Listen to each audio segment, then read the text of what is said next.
ጌታ ክብር ይሆንለት። ኢየሱስ ጌታ ነው እና ጥቂት እስካሁን ድረስ የመጣንበትን ጉዞ እንግዲህ ወደዚህ ምድር ወንጌል የገባው 1968 ዓመተ ምህረት ነው ባገኘነው መጥያ ማለት ነው እና ከ1968 ጀምሮ እስከ 83 ድረስ እንግዲህ ያኔ የነበረው እግዚአብሔር የለም የሚል ፍልስፍና ስለነበረ እግዚአብሔር የለም በተባለበት ዘመን ውስጥም ወንጌል አለ። ከዛ በኋላም ወንጌል አለ፣ ዛሬም አለ፣ ነገም ይቀጥላል። ሃሌሉያ። በዘመናት መካከል የማይሞት ነገር ቢኖር እኛ የያዝነው ወንጌል ብቻ ነው። ክብር ለእግዚአብሔር ይሁን እና ጥቂት ፎቶዎችን ለመሰብሰብ ሞክረናል። ሁሉንም ፎቶዎች አይደለም ያገኘነው፣ የተወሰኑትን ነው እዚህ ጋር የምናሳያችሁ። ቀስ በቀስ ታወርዳላችሁ። እንግዲህ በአራት ነው እየከፈልነው ዘመናቶቹን ማለት ነው። የመጀመሪያው ከ1968 እስከ 1985 ድረስ ያለውን በተወሰነ ጽሑፍ ለማሳየት ነው የሞከርነው። ምን ይላል? 1968 እስከ 85 ባለ ጊዜ ውስጥ የሆነው ምንድነው? በዚህ ጊዜ እግዚአብሔርን ማምለክ አትችሉም ተብለው ቅዱሳን ሲሰደዱ የነበሩበት ወቅት ነበረ እና የማምለክ ነጻነት አልነበረም። እንደዚህ ተቀምጠን ኮንፈረንስ የማድረግ ነጻነቱ አልነበራቸውም። እግዚአብሔር የለም የሚል የክህደት መንፈስ የብዙሃንን አእምሮ የተቆጣጠረበት ጊዜ ነበር ይሄ ጊዜ እና አንዳንድ ሰዎች በዛ ፍልስፍና ውስጥ ሆነው ብዙዎችን ሲያሳድዱ የነበረበት ማለት ነው። ሌላው በዚህ ጨለማ ጊዜ ውስጥ የተቀበሉትን የወንጌል ብርሃን በመቅረዝ ላይ እንዳለች መብራት ሲያበሩ የነበሩ ቅዱሳን ግን ነበሩ በኪሼ ምድር። እስቲ ጭብጨባ ለእግዚአብሔር ይሁን። ታዲያ ይህ ጊዜ ቤተክርስቲያን ተደራጅቶ ስፍራ ይዞ በነጻነት የሚመለክበት ጊዜ አልነበረም። ሲያመልኩ የነበሩበት በግለሰብ ቤት በቆርቆሮ ቤት ሳይሆን በሳር ቤት አምልኩ የሚል ነጻነት ኖሮ ሳይሆን የጌታ ፍቅር ለነሱ ስለበራላቸው ማምለካቸውን ቀጥለዋል። እስቲ ለነሱ ሞራል። ሌላው በደርግ መንግስት ፓርቲ ምክንያት በገሃድ ወንጌል እንዳይሰበክ ይታገል ስለነበረ እነዚህ አማኞች በአቶ ገብረመድህን ቆያስ ጎጆ ቤት ውስጥ በድብቅ ሲያመልኩ ሲጸልዩ ለ2 ዓመታት ያክል ከቆዩ በኋላ በዚህ የመንግስት አካላት የሳር ቤቱ ተቃጠለባቸው፣ ንብረታቸው ተዘረፈባቸው፣ እንዲሁም የሚያመልኩ ምዕመናን ለእስር ተዳርገዋል። ቀደም ስነበብ እንደሰማችሁት ማለት ነው። እሺ እና ቅዱሳን ህዝብ ግን እርስ በእርሳቸው በመያያዝ በሌሊት ከ9 ሰዓት እስከ 11 ሰዓት ከየቤታቸው ወደ አቶ ወልደ መስቀል ጆርጋ ትንሿ ጎጆ ቤት አንድ ላይ በመሰብሰብ የጸሎት ፕሮግራም ካካሄዱ በኋላ ወደ የአምራች ህብረት ስራ ማህበር ዘመቻ ይሳተፉ ነበር። ምን ማለት ነው? ልክ እንደ ዳንኤል ሌሊት ከጌታ ጋር ይተጋሉ፣ ቀን ደግሞ ለመንግስት ይተጋሉ ማለት ነው። ስለዚህ ያ ትጋታቸው በዚያን ጊዜ በደንብ ይታይ ነበር። ሌላው ወንጌሉን በአስጨናቂ የደርግ መንግስት ሳይክዱ እስካሁን በጽናት ያስቀጠሉ ሰዎችን የተወሰነ ፎቶ እዚህ ጋር አስቀምጠናል። ስማቸውን በደንብ ፎቶአቸውን ያገኘናቸውን ነው እንደዛ ያስቀመጥነው።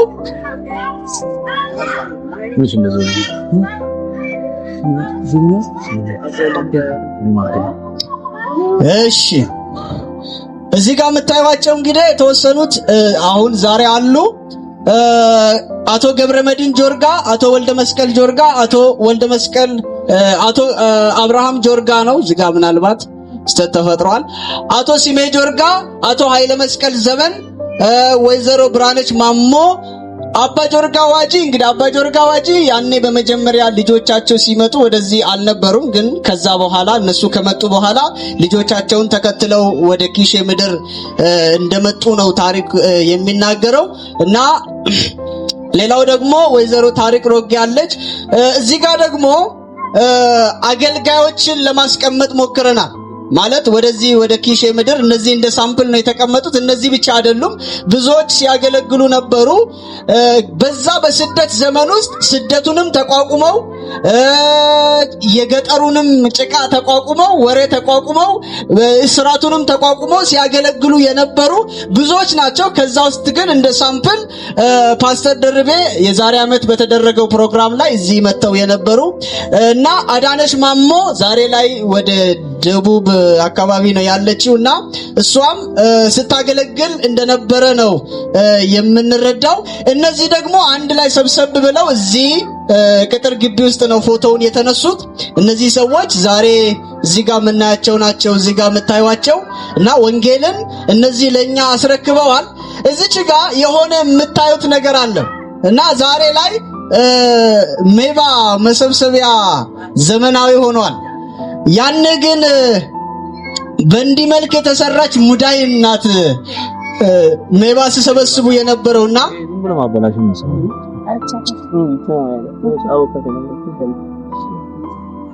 እሺ ይታያችኋል። እና እዚች ጋር አለች እና ኪዳን አላት፣ ትከፈታለች። በሷ ነው ሜባ ሲሰበስቡ የነበረው እና ይሄን እስከ ቅርብ ጊዜ ድረስ እኔ አስታውሰዋለሁ። እቺን የሜባ መሰብሰቢያ ማለት ነው። ያው የሜባ መሰብሰቢያው ቢቀየርም ግን የሰው ልብ ያኔም አሁንም ያው ነው። እሺ ሌላው ደግሞ በዛን ጊዜ የነበረውን ዘመን ለማመልከት እንደ ዛሬ እንደዚህ ቆርቆሮ ቤት አይደለም ሲያመልኩ የነበረውና ሳር ቤት ነው። ይሄ ሳር ቤት የማን ሳር ቤት ነው ብላችሁ እንዳትጠይቁኝ፣ ብቻ ግን ሳር ቤት ነው እና ዋና የተፈለገው ሳር ቤት መሆኑ ነው። ስለዚህ እንደዚህ ሳር ቤት ውስጥ አምልኳቸውን ያጣጡፉ ነበርና ቆርቆሮ የለም፣ ያን ያህል እንደዚህ ኪቦርድ የለም፣ ማይኮች የሉም፣ በቂ የሆነ ከበሮ ራሱ ያለ አይመስለኝም። በልባቸው ውስጥ ግን እሳት አለ። ሃሌሉያ! ዋው! እዚህ ጋር ደግሞ እንግዲህ በኪሼ ምድር ያው ብዙ ሲያገለግሉ የነበሩ አባት ናቸው። ከሳቸው ጋር ብዙ ሰዎች እንዳሉ እናውቃለን፣ ግን ለሳምፕል ነው እሳቸውን ያመጣ ነው። በወንጌል አገልግሎት ብዙ ዋጋ ከፍለዋል አባ ሞጋ ድልቦ እና ዛሬ ወደ ጌታ የተሰበሰቡት ማለት ነው። እሺ በመቀጠል ከ85 እስከ 2017 ድረስ ያለውን ደግሞ እዚህ ጋር ለማስቀመጥ ነው። አጠቃላይ ከ85 እስከ 2017 ነው። መጀመሪያ እነዚህን ደግሞ ለሁለት እንከፍላለን። 1985 እስከ 90 እና ደግሞ በዛ በኩል በኋላ ዝቅ አድርገን እናየዋለን። 85 እስከ 90 ባለ ጊዜ ውስጥ ደግሞ በዚህ ጊዜ የደርግ መንግስት በ1983 ዓመተ ምህረት ስለወደቀ የአምልኮ ነጻነት የነበረበት ጊዜ ነበር። ይሄ እንግዲህ አሁን ሲመለክ የነበረው ጌታ አለ፣ ግን አታምልኩ የሚለው የፖለቲካ ሲስተሙ ግን አለፈ። ይኸው መንግስት ይመጣል፣ መንግስት ይሻራል፣ የኛ ጌታ ግን ለዘላለም ያው ነው። ሃሌሉያ! እና በርከት ያሉ ወጣቶች ጌታን ተቀብለው ወደ ቤተ ክርስቲያን የተቀላቀሉበት ጊዜ ነበረ። በታኅሳስ 4ኛ ወር 1985 ዓመተ ምህረት ጥምቀት በኪሼ ምድር ተካሄደ ማለት ነው። አጨብጭቡ እስቲ ሃሌሉያ! አሁን መብዛት ጀመረ ማለት ነው። ቤተክርስቲያን ከነዚህ ጥቂት ሰዎች ሲያበሩ የነበሩት ወንጌል አሁን ማደግ ጀመረ።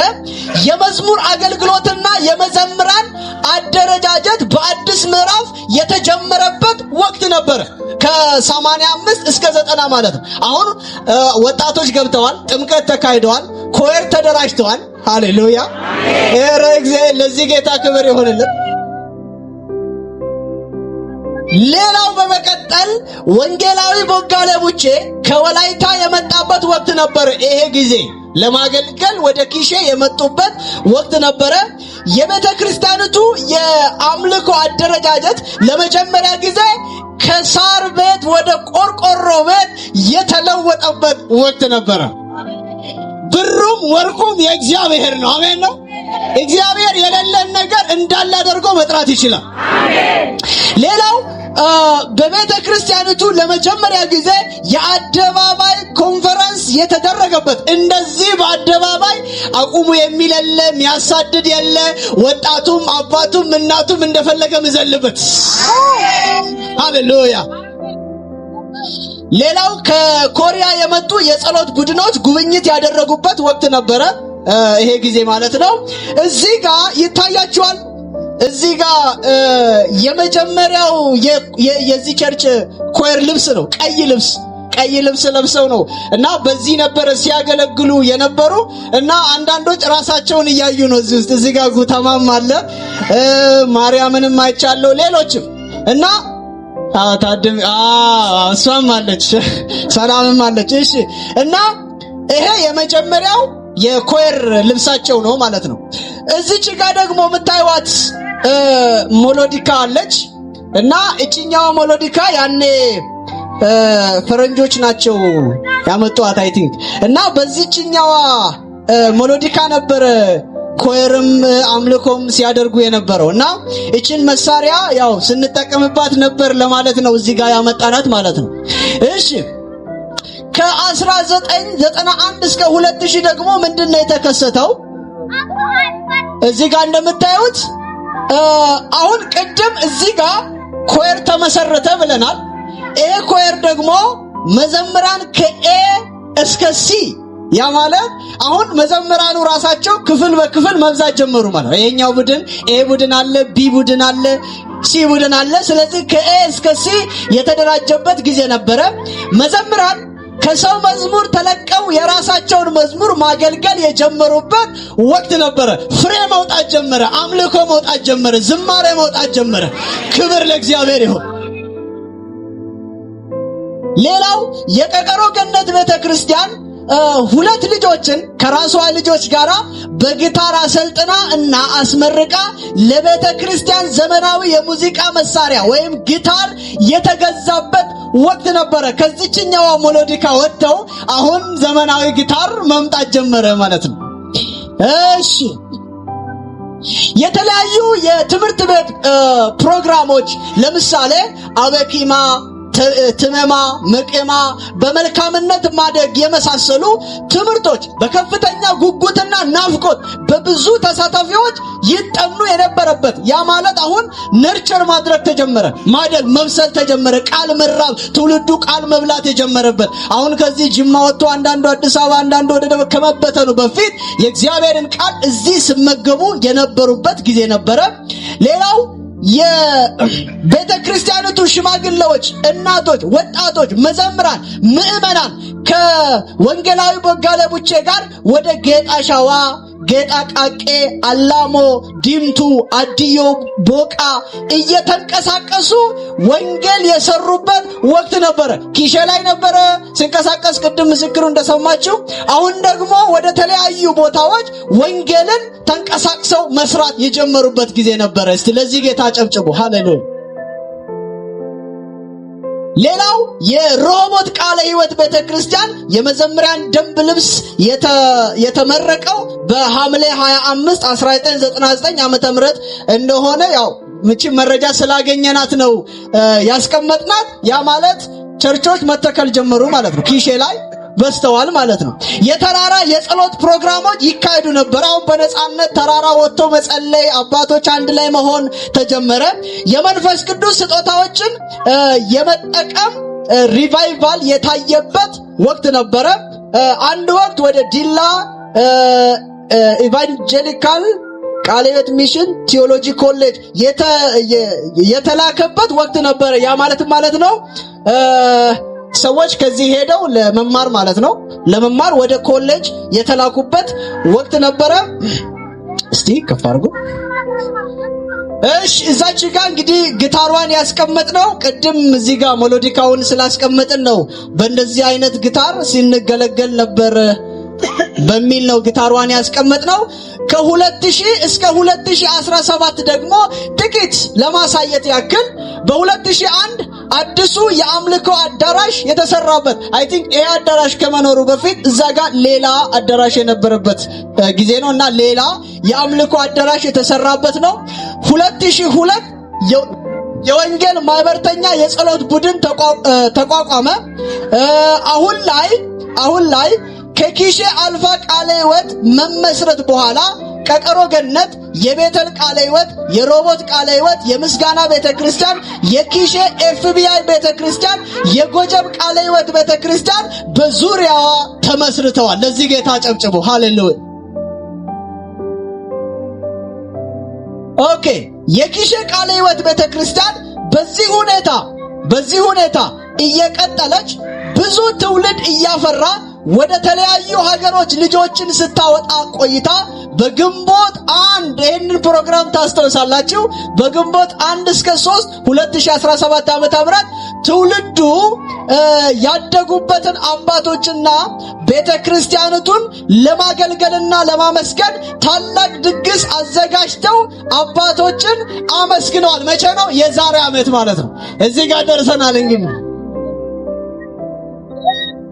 ስለዚህ የዛሬ ዓመት እነዚህ ሰዎች ተሳትፈው ነበሩ። እንግዲህ ጋሽ እንድሪያስ 80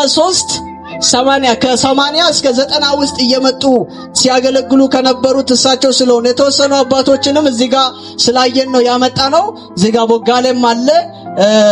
ለዛ ነው እዚህ ጋር ያመጣ ነው እና ይሄ በግንቦት 1 እስከ 3 የዛሬ ዓመት የተደረገው ፕሮግራም ነው።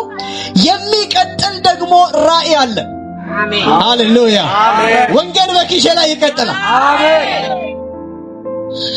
ነገ ምንድነው የምንጠብቀው? ከኪሼ ወጣት ከኪሼ ትውልድ ምንድነው የምንጠብቀው? በኪሼ በኢትዮጵያ በአፍሪካ እና በዓለም ሁሉ ወንጌሉን ላልሰሙትና ላልተቀበሉት መጸለይና ቃሉን ማስፋፋት። እግዚአብሔር ይችላል ወይ? እግዚአብሔር ይችላል ወይ? ሃሌሉያ። በኪሼ በኢትዮጵያ በአፍሪካ ወደ ዓለም ሁሉ ሚሽነሪዎች ከኪሼ ይወጣሉ። ሌላው የሚቀጥለውን ትውልድ ያ ማለት ከስር የሚወጡ ብዙ ተባዙ ተብሏል። እየተዋለድን ነው፣ እየበዛን ነው። ስለዚህ የሚወለደውን ትውልድ ደግሞ ምን እናድርግ? ትውልዱን ማሰልጠንና ለኢትዮጵያ ለአፍሪካና ለዓለም የሚተርፍ ትውልድ ከኪሼ ማፍራት ይሆናል ማለት ነው። ሃሌሉያ። ለዚህ ጌታ አጨብጭቡ። ሃሌሉያ።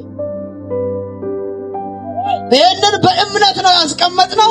ከኪሼ ምድር እኔ አምናለሁ ብዙ ወጣቶች ብዙ አገልጋዮች ከኪሼ ምድር ለኢትዮጵያ ለአፍሪካ ለዓለም የሚበቁ ይነሳሉ።